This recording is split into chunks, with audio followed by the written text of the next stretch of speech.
From Soldier to Shah, Reza Shah and the Modernization of Iran. The tapestry of Iranian history in the early 20th century is woven with threads of ambition, modernization, and a tumultuous transition from a decaying Qajar dynasty to a nascent Pahlavi monarchy. We will explore the rise of Reza Shah Pahlavi, a military leader who ascended the throne in 1925, and his efforts to modernize Iran, a process fraught with both progress and repression. The Qajar dynasty, once a powerful empire, was crumbling under the weight of economic woes and political infighting. Reza Shah, frustrated by the Qajar court's fecklessness and drawn to the ideals of modernization sweeping the region, played a key role in a 1921 coup d'état. This event paved the way for his ascension to power as prime minister, and ultimately, the king, or Shah, in 1925, establishing the Pahlavi dynasty. Reza Shah's reign was characterized by a relentless pursuit of modernization. He envisioned Iran as a powerful, centralized nation on the world stage. His reforms targeted various aspects of Iranian society, often implemented with an iron fist. Economically, Reza Shah embarked on ambitious infrastructure projects, aiming to improve transportation and communication networks. He centralized control over natural resources, particularly oil, hoping to leverage these resources for further development. However, his economic policies often favored the elites and exacerbated social inequalities. Socially, Reza Shah sought to dismantle traditional institutions and customs perceived as hindering progress. He implemented reforms aimed at emancipating women, including unveiling requirements and promoting education for girls. He also mandated Western-style clothing for men and sought to curb the influence of the clergy. These reforms, while aimed at modernization, were often met with resistance from conservative segments of society. Militarily, Reza Shah embarked on a program of modernization and expansion. He aimed to build a strong national army capable of defending Iran's borders and asserting its sovereignty. These efforts, however, required significant resources, further straining the national budget. Reza Shah's legacy remains a subject of debate. He undoubtedly modernized Iran, establishing a centralized state, improving infrastructure, and laying the groundwork for future economic development. However, his methods were often authoritarian. He suppressed dissent, jailed and exiled political opponents, and ruled with an iron fist. His reforms also disrupted traditional social structures, leading to resentment among some segments of the population. The modernization process under Reza Shah was also uneven. While certain sectors of society, like the military and the urban elite, benefited, others, particularly rural populations, were left behind. These inequalities contributed to the social unrest that would ultimately lead to his downfall in 1941, when he was forced to abdicate in the face of an Anglo-Soviet invasion during the Second World War. Reza Shah's reign remains a pivotal chapter in Iranian history. He ushered in an era of modernization, leaving a lasting impact on the nation's infrastructure, military, and social fabric. However, his authoritarian approach and uneven economic policies also sowed seeds of discontent that would contribute to later political upheavals. Understanding the complex legacy of Reza Shah is crucial for comprehending the trajectory of modern Iran. A bloody interlude, the July Putsch and the consolidation of Austrian authoritarianism. The year 1934 was a turning point for Austria, marked by a violent episode known as the July Putsch. We will examine the events leading up to the putsch, the motivations and actions of the plotters, and analyze its impact on the political landscape of Austria. The putsch unfolded against a backdrop of growing political instability. Engelbert Dollfuss, the authoritarian Chancellor of Austria since 1932, had established a one-party state, the Fatherland Front, the VF, effectively extinguishing Austrian democracy. Dollfuss's regime was fiercely opposed by the Austrian Nazi Party, which yearned to emulate Hitler's rise to power in neighboring Germany. Fueled by a potent mix of nationalism, anti-Semitism, and resentment towards the Dollfuss government, the Austrian Nazis, led by Theodor Habich, devised a plan to overthrow the regime. They envisaged a coordinated uprising, with Nazi paramilitaries seizing key government buildings in Vienna and securing support from elements within the Austrian army. The ultimate goal was to establish a Nazi-controlled government in Austria, potentially paving the way for its annexation by Germany. The putsch, launched on July 25, 1934, was a desperate gamble from the outset. The plotters, lacking proper planning and coordination, grossly overestimated their capabilities and underestimated the resolve of the Austrian government. Nazi paramilitaries managed to occupy the Chancellery building briefly, but their attempt to arrest Dollfuss failed. Loyal government forces, including police and army units, swiftly quelled the uprising, resulting in a bloody shootout that left Dollfuss mortally wounded and several others dead. News of the putsch in Germany triggered a different reaction. Hitler, wary of international condemnation and potential repercussions from Mussolini, a key supporter of Dollfuss's regime, condemned the putsch and distanced himself from the plotters. He ordered the arrest of Austrian Nazi leaders in Germany, further isolating the putschists in Vienna. The failure of the July putsch had significant repercussions for Austria. The Dollfuss regime responded with ruthless repression. Hundreds of suspected Nazi sympathizers were arrested, and many faced summary execution or imprisonment without trial. This crackdown further eroded any remaining civil liberties and solidified the authoritarian grip of the VF. The putsch also fractured the relationship between the Austrian Nazi Party and its German counterpart. Hitler's public condemnation and the arrest of Austrian Nazi leaders in Germany exposed a pragmatic streak in his leadership. He prioritized his own ambitions over supporting a potentially destabilizing action in Austria. This rift would have long-term consequences, ultimately culminating in the Anschluss, the annexation of Austria by Germany in 1938. The July putsch serves as a stark reminder of the violent undercurrents that plagued Austria in the 1930s. It highlights the desperation of the Austrian Nazis and their willingness to resort to violence to achieve their goals. Furthermore, the putsch exposed the ruthlessness of the Dollfuss regime and its determination to maintain control through repression.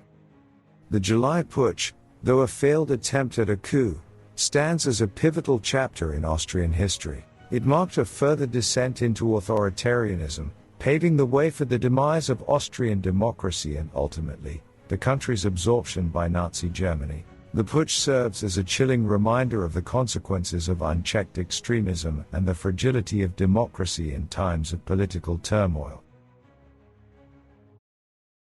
A nation in flux. The 1934 military coup in Bolivia.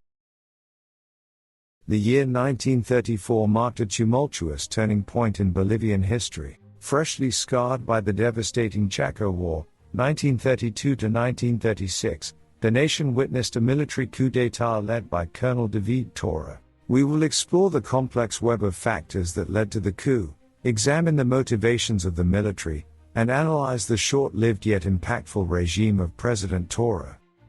The Chaco War, a brutal conflict with Paraguay over the disputed Gran Chaco region, left Bolivia in a state of disarray. The war's immense human and economic cost fueled widespread discontent with the civilian government. The traditional ruling class, perceived as corrupt and out of touch with the needs of the populace, faced mounting criticism.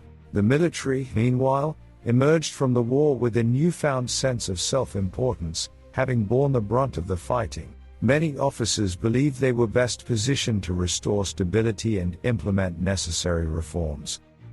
Colonel David Toro, a charismatic and progressive military leader, emerged as the figurehead of the coup. Fueled by a blend of nationalism, social justice ideals, and a desire to modernize Bolivia, Toro and his supporters aimed to dismantle the power of the traditional elite and address the grievances of the working class and indigenous population. One of Toro's central concerns was the issue of nationalization. The Chaco War had exposed Bolivia's dependence on foreign oil companies, particularly Standard Oil. Toro believed that nationalizing the country's natural resources was crucial for asserting economic sovereignty and funding social reforms. In 1936, he enacted the nationalization of Standard Oil's Bolivian operations, a move that would have significant long-term consequences for the nation's economy.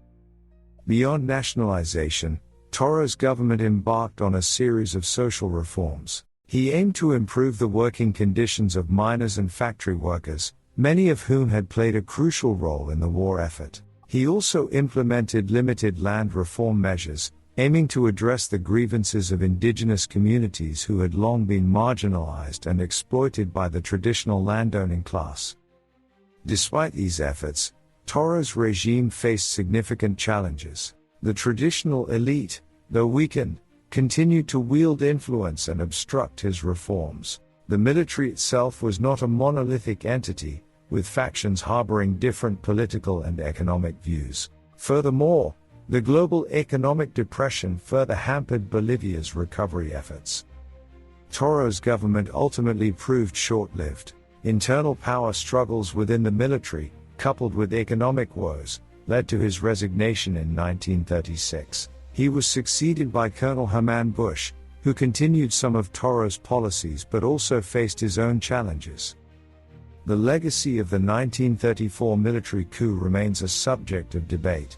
Toro's government, despite its brevity, ushered in a period of social and economic change in Bolivia. His nationalization policies foreshadowed a more assertive approach towards foreign resource exploitation that would characterize later Bolivian governments. Furthermore, his focus on social reforms, though limited, planted the seeds for further advancements in worker rights and indigenous emancipation in the decades to come. However, Toro's regime also had its shortcomings. The military's intervention in politics set a precedent for future coups and instability. His reforms, while ambitious, faced significant resistance and lacked long-term sustainability. Ultimately, the 1934 coup, though a significant event in Bolivian history, marked the beginning of a period of continued political and social upheaval as the nation grappled with the challenges of modernization and social justice. Forging a racist state, the Nuremberg Laws and the persecution of Jews in Nazi Germany.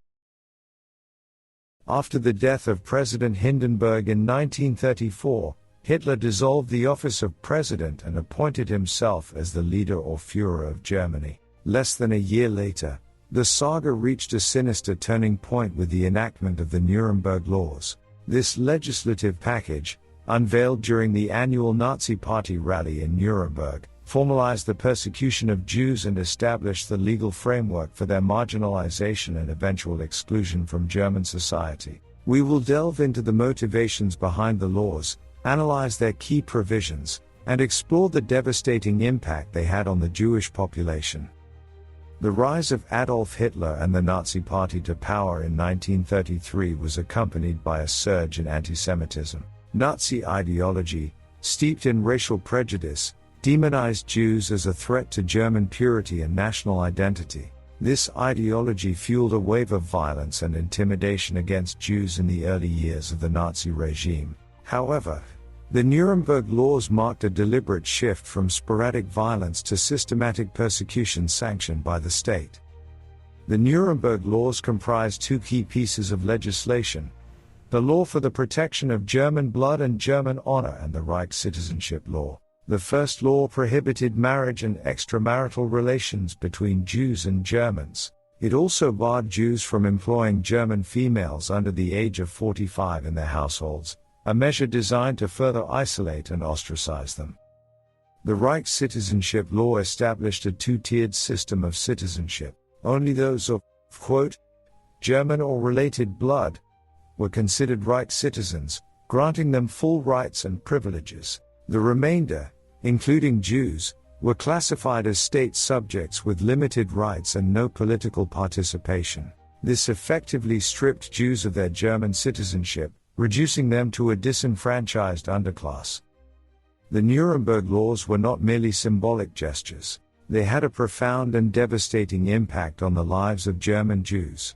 Social interactions between Jews and Germans became increasingly fraught, and marriages already existing faced legal challenges. Jewish businesses and professionals were ostracized, leading to economic hardship and unemployment. The exclusion from political life further silenced their voices and undermined any possibility of resistance.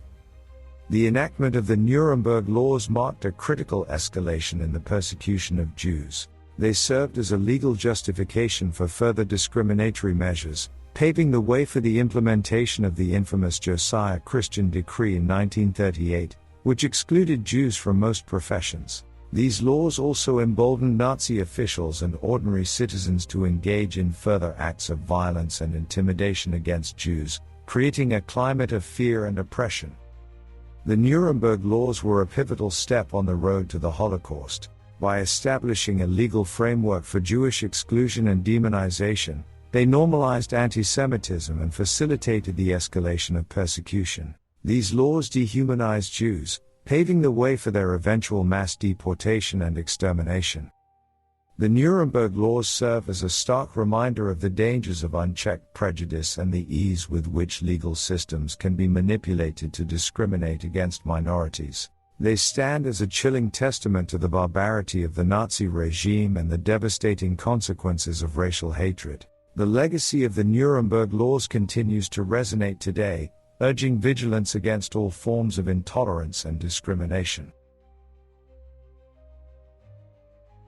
In the next chapter, we will cover the Spanish Civil War and the Italian invasion of Ethiopia, as well as the 1936 Arab Revolt in Palestine.